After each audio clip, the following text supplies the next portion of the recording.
It set into motion a very diligent and microscopic scarring of the terror landscape across the borders and the identification of terror camps and training sites.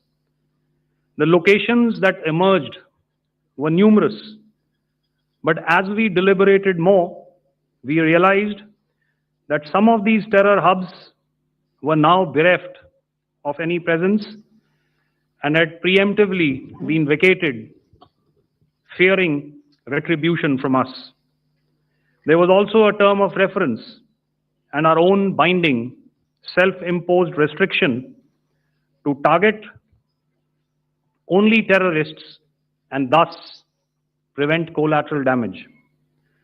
There were 9 camps that you are now all familiar with, which were confirmed by our various intelligence agencies to be inhabited.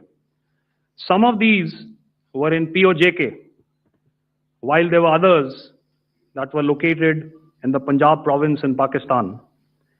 Nefarious places such as Muridke, the hub center of the Lashkar-e-Taiba, has over the years bred infamous characters such as Ajmal Kasab and the likes of David Headley. What followed was a careful scrutiny of each of these sinister locations, their layout, configuration, even the type of construction in each structure, and the terrain obtained around these.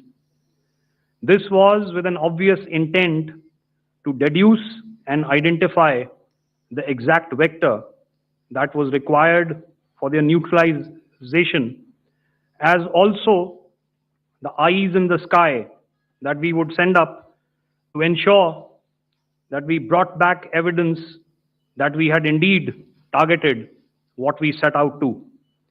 The precise images of these engagements on that fateful and historical night have already been showcased during the first press statement on the 7th of May that was helmed by our Foreign Secretary.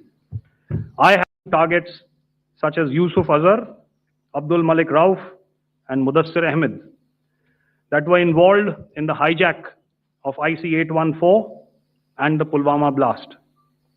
The line of control was also violated soon after by Pakistan, and the erratic and rattled response of our enemy was apparent from the number of civilians, inhabited villages, and religious sites such as Gurudwaras that were unfortunately hit by them, leading to a sad loss of lives. The Indian Air Force played a major part in these strikes by engaging some of these camps, and the Indian Navy provided wherewithal in terms of precision munitions. The Indian Air Force obviously had their assets up in the sky, and I will here